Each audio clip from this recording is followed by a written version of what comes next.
Okay, Kat, so let's talk about one of the most common terms that you hear players talk to amateur golfer beside each other on the range, right? Rushing the downswing, right? What does that even mean? I've got to be honest, there's a bit of a pet hate of mine. Because rushing of the downswing is not a speed thing. A lot of golfers think they swing it too fast. And a lot of golfers really that we probably work with, we're trying to get more speed. We're trying to get better sequencing, more efficiency, then more speed.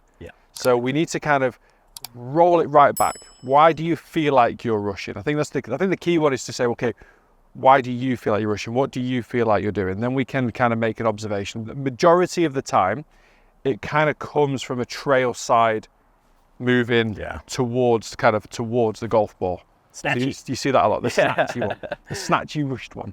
So you see them kind of moving out towards the golf ball. And then obviously from there, then the kind of the panic station of getting the arms back down to the golf ball. So I always kind of say, golfers they'll kind of rotate and lift to the top, but then they'll rotate and drop on the way down, as opposed to trying to, the sequence going up, you get the rotation and the height, and then you release that height, and then you get the rotation coming down as a sequence. Try and give them a bit of a visual as to what they need to try and do. So from the top of the backswing, the sequencing of that trail side, that right side, or where you want to feel like the hands or the club, or maybe the pressure in the lower body, of just making sure that club just kind of sits itself down the way it came up. Being patient, I think that's an important thing to note. And funnily enough, when players have the perception that they're rushing their golf swing, the first thing that they tend to try and slow down is their backswing.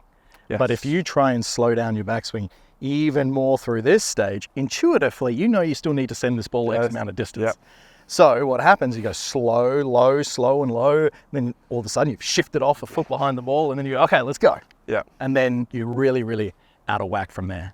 I think trying to get the club into a specific point, just into that transition, is the key. That very almost that first like couple of inches into the downswing.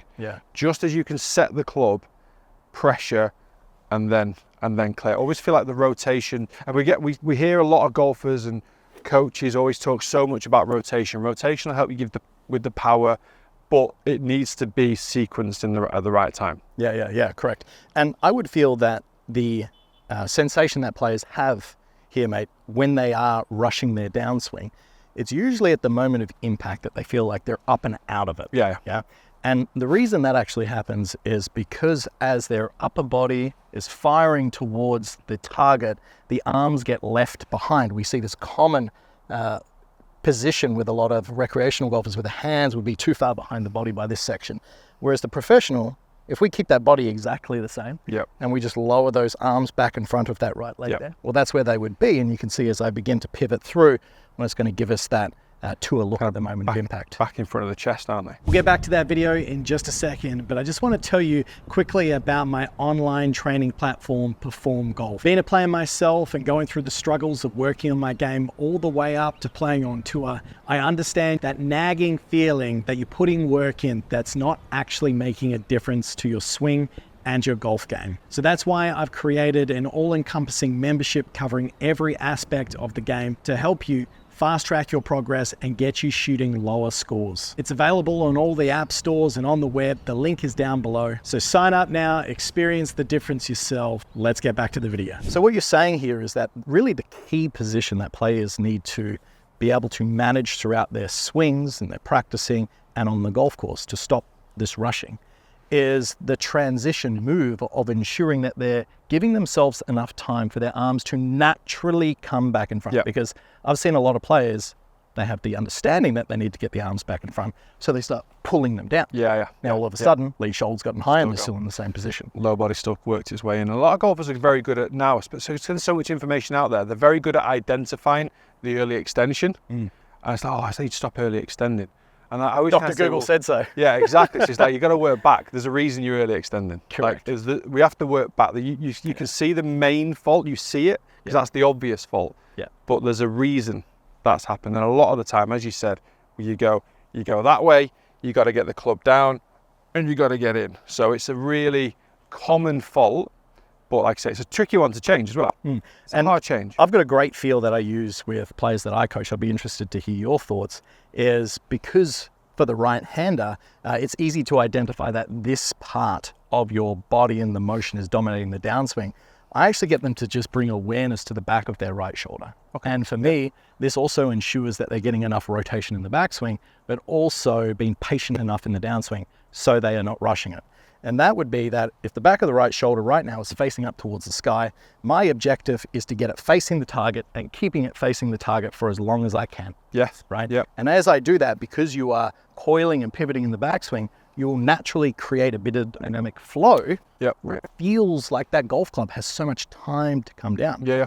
Because if the back of the right shoulder is always facing the target, well, at some stage, something's got to give. Yeah, the of arm's course, going to come of down course. first. What are your thoughts on that? I try and get, so if you take yourself up to the top, I'm going to jump in, I'm going to move you around. Right. So from here, I often try and get players to feel that this elbow just works. You got the seam of your t-shirt, just works on the stomach side there. So similar to you, you're keeping that back towards the target still, Yep. but you're bringing the hands now back in front of your chest. But it's not. I think a lot of people think, well, when you get the hands back in front of your body, people think of that. Yeah. Okay, so it's making sure you understand the position that's coming in. That's why I always kind of say the bottom of the elbow really just kind of pushes down, and it almost like you've just done there, maintain the angle here, but almost feel like you're extending the right arm, Unloading. trail arm down in front of the chest. Yeah. Then from here, you get that turn through. And we see players like Justin Rose, for example. You'll see him get to the top. A lot of tour players do this, and they have this sort of unloading look of their arms underneath. And that is because from beginner all the way to professional, one of the most common issues for pull ball striking is the fact that they get out of sequence. Yeah. Right? Yeah. If you relate it to something like swimming in a pool, we might have the same power as someone who is able to swim considerably faster. And the reason we don't is because our sequence is out. Yes, exactly. Yeah. Efficiency, sequence, it all leads us to being able to swim faster, swing faster, and be more efficient in the water on the course. Okay, so Rose does a fantastic job. I love Rose's driver drill. He does something very similar. He really exaggerates him. Actually puts the club head on the ground. Yeah. And stays with his back to target, club head's on the ground, then he rotates it all the way through. Yeah, such a good one, because you're kind of really dragging the club through, you're transitioning, you're pressuring into that lead side, and at the same time, like you said, we're getting into the right sequence. Yeah. And I did some videos last week with Hugh Ma, and we did a whole video series on this here. So no matter where you are around the world, there's one of the most common errors, no matter what level of golfer you are, is that players are rushing the downswing. That's the perception of it, but essentially it's just a lack of sequence between the body, the arms, and the club. Correct. Okay, mate, so what I'm going to do is I'm going to blend our feels together.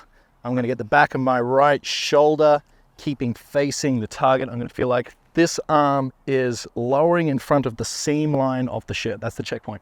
I'm not dragging it in at all. We don't want to do that. Nope. The arms are feeling like they get lower down in front of me. We can see how the mass of the club head moves behind. Let's do one more little rehearsal of that, and then we'll hit one out there. So back, That's it. down. All right, let's see how it comes out. As expected. As He cures it every time. Thanks, mate.